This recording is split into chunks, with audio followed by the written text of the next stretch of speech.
Bonjour les amis, amateurs du chef-d'œuvre de la semaine.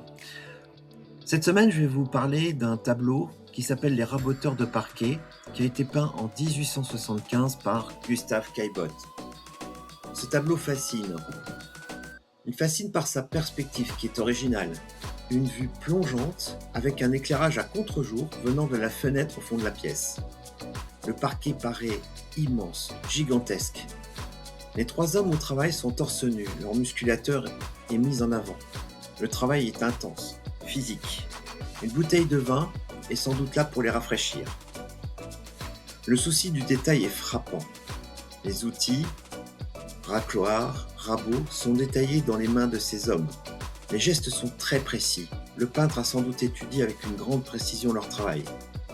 On vit cette intensité. On entend presque le son des outils. C'est tout juste si on ne sent pas l'odeur du bois. Il travaille dans un appartement sans doute de type haussmannien, qui évoque cette magnifique balustrade ouvragée derrière la fenêtre.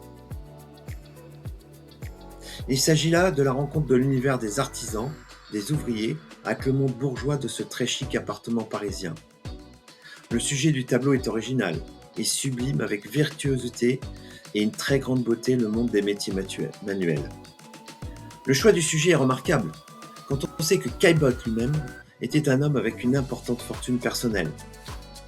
Cette toile, d'une certaine façon, rend digne et respectable le travail manuel. En cela, Caillebotte est un homme qui vit intensément son époque et la rend magnifiquement bien dans ce tableau.